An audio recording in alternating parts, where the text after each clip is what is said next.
ये दरअसल में आत्म साक्षात्कार और ध्यान एक दूसरे के पूरक हैं। जिस प्रकार विद्युत की तरंगें चलती हैं, यदि कहते हैं फेस है, करंट है, इसको नहीं छूना नहीं तो करंट मार देगा, क्योंकि हम उससे पूरक नहीं है। यदि बहुत ऊर्जा है इस सृष्टि में, अखिल ब्रह्मांड में, इस दुनिया में, और यदि अर्थ न मिले तो कहीं भी प्रकाश अंधकार में नहीं हो सकता। उसी प्रकार पिता परमात्मा ईश्वर ने हमारे अंदर असीम ऊर्जा तो देकर भेजे हैं, पर ध्यान के माध्यम से जब तक हम उस ऊर्जा को टच नहीं करेंगे तब तक हमारा जीवन कभी रोशन नहीं हो सकता, प्रकाशमय नहीं हो सकता, सोचने समझने की क्षमता नहीं आएगी, तो हम किसी भी कार्य को सफलता कैसे प्राप्त कर सकते हैं। जी, अगर हम सिर्फ आत्म साक्षात्कार की बात करें महाराज जी, तो यह क्या है?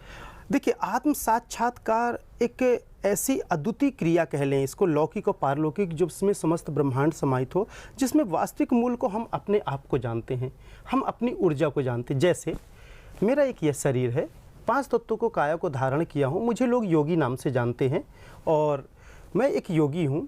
और छित जल पावक गगन समीरा, इस 5 तत्वों की काया से मेरा ये शरीर बना है। अभी जो मेरी पहचान है वो शरीर की पहचान है, पर मेरे अंदर जो एक दिव्य ज्योति, दिव्य शक्ति, दिव्य स्वरूप, एक ऐसी ऊर्जा समाहित है जिसको आत्म शब्द से, नाम से हम संबोधित करते हैं। यदि वह आत्मा शरीर पे न रहे तो शायद यह शरीर निष्क्रिय हो जाएगा, यह क्रियाहीन हो जाएगा, फिर हम कोई भी क्रिया नहीं कर सकते।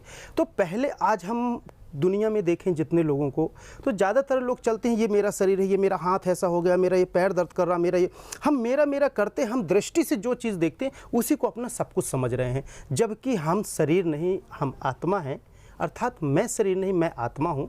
मैंने 5 तत्वों को काया को धारण किया है एक अच्छे कर्म करने के लिए, और मैं कर्म को छोड़ के मैं अपने शरीर को ही केयर पे लगा रहता हूँ जीवन भर, और इसी में हमारा पूरा जीवन बीत जाता है।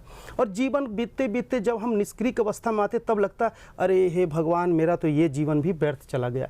इसी तरह करते करते हम कई लाखों बार जन्म लिए, मृत्यु को धारण किए, जन्म लिए, मृत्यु को धारण किए, और अपने आप को नहीं समझ पाते। जैसे हमारे सनातन में आपने अष्टावक्र का नाम सुने होंगे, बहुत विद्वान थे, राजा जनक, सीता माता के पूज्य पिता श्री, इतने विद्वान, जहाँ पे लोगों का जगह जगह का सत्संग चलता था, बड़े बड़े विद्वानों का सत्संग चलता था, जिसमें बंदी नामक एक ज्ञानी था, वो भी हमेशा सत्संग करता था। उसमें अष्टावक्र के पिताजी, मैं बहुत शॉर्ट पे बता रहा हूँ क्योंकि अपन मूल आत्म साक्षात्कार की ओर चल रहे, तो उसमें उनके पिता की मृत्यु हो जाती है, शास्त्र में हार जाते हैं।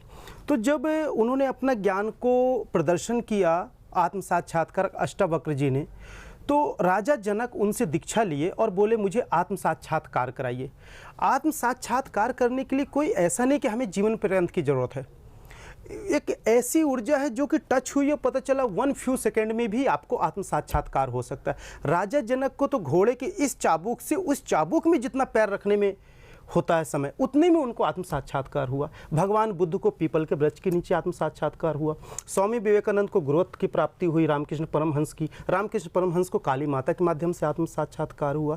हमारे सनातन धर्म के जितने भी ऋषि मुनि योगी हुए, वह यदि विलक्षण पुरुष में उनकी गिनती आई और अपने आप को जान के इतिहास में कुछ अच्छा कार्य कर पाए हैं, तो वह आत्म साक्षात्कार की बदौलत ही है। अर्थात स्वयं को जानना, स्वयं की ऊर्जा को पहचानना, अपनी आत्मा को परमात्मा में यदि हम विलीन कर दें तो फिर बचा ही क्या इस सृष्टि में।